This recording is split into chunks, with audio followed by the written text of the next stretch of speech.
Bonjour et bienvenue. Aujourd'hui, on explore une idée vraiment fascinante. Comment la nature des choses, disons leur densité, ou au contraire leur subtilité, influence notre perception. Et pas seulement notre perception du monde matériel, mais aussi de l'esprit, et peut-être même de concepts plus vastes. Oui, l'idée, c'est de voir comment ce qui est dense, matériel, ça a tendance à limiter, à voiler, alors que ce qui est subtil, Ça ouvre, ça permet de voir plus loin, c'est ça?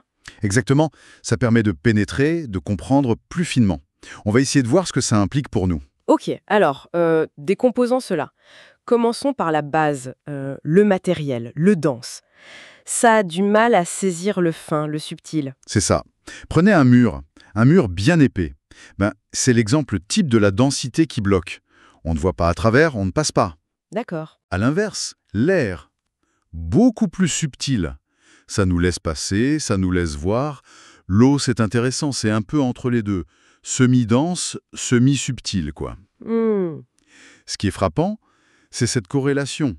Plus c'est dense, moins s'aperçoit ce qui est caché ou fin. Oui, comme une sorte d'écran, en fait. Un obstacle à ce qui est moins évident. Voilà, la densité matérielle comme un voile. Mais alors l'inverse est vrai aussi. Si quelque chose est lumineux, subtil, ça pénètre mieux. Tout à fait. Pensez aux rayons X. C'est un excellent exemple. Leur nature très fine, très subtile, leur permet de faire quoi? De traverser notre corps, qui est pourtant dense. Ah oui, pour révéler l'intérieur. Exactement. Révéler ce qui est caché à l'œil nu. Donc, si on généralise un peu, la subtilité donne cette capacité de voir à travers. De pénétrer là où le dense s'arrête. Fascinant. C'est une clé, oui. Et nous, alors dans notre expérience humaine, on a ce corps plutôt dense, et puis on parle d'esprit, d'âme, quelque chose de plus subtil. Comment ça joue, cette dynamique? Si on suit cette logique, quand la densité prend le dessus en nous, je veux dire par exemple un attachement très fort au matériel, les excès, tout ça, Oui. eh bien notre capacité à percevoir les choses plus fines pourrait diminuer. Les émotions nuancées, les intuitions, une certaine connexion spirituelle, ça devient plus flou, D'accord, ça se voile aussi en quelque sorte. c'est ça.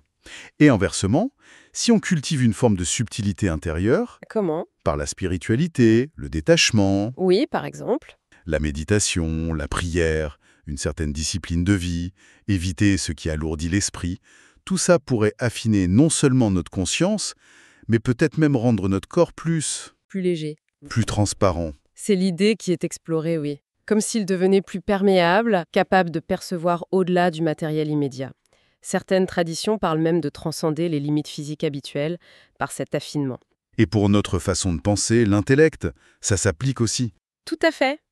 On pourrait dire qu'un intellect dense reste un peu prisonnier des apparences, du tangible, des causes et effets directs. Mhm. Alors qu'un intellect plus subtil, plus affiné, pourrait naviguer plus facilement entre le visible et l'invisible, saisir des liens plus profonds, des réalités métaphysiques. Passer du physique au-delà. Voilà, ça pose une question importante sur notre propre regard, comment on l'aiguise, comment on perçoit le monde en fait. C'est vertigineux, parce que si dans notre monde, la subtilité des rayons X permet déjà de voir à travers la densité, qu'est-ce que ça dit sur une réalité ultime, qu'on décrit souvent comme infiniment subtile, lumineuse, etc.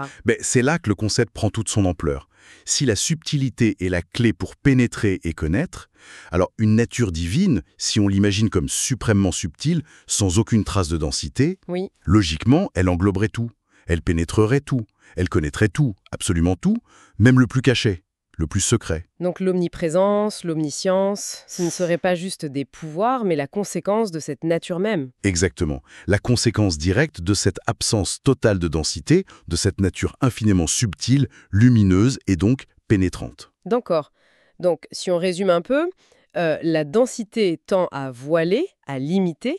La subtilité, elle, révèle, pénètre, connecte. C'est ça. Et cette dynamique, elle jouerait partout, dans la matière, dans notre esprit, notre intellect, et trouverait son expression absolue dans cette idée d'une nature divine qui sait tout parce qu'elle est partout, de par sa subtilité même. Et ça nous ramène à nous, peut-être, si notre propre degré de subtilité intérieure influence tant notre perception, Hmm. La question pour chacun, c'est comment on peut cultiver ça consciemment?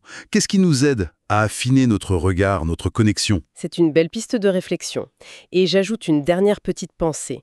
Si le danse peut devenir plus subtil, comme notre corps qui réagit à notre état d'esprit, jusqu'où ça peut aller, cette transformation? Oui, est-ce que ça pourrait changer notre rapport même au monde physique? Voilà. De quoi continuer à méditer. Merci d'avoir partagé cette exploration avec nous.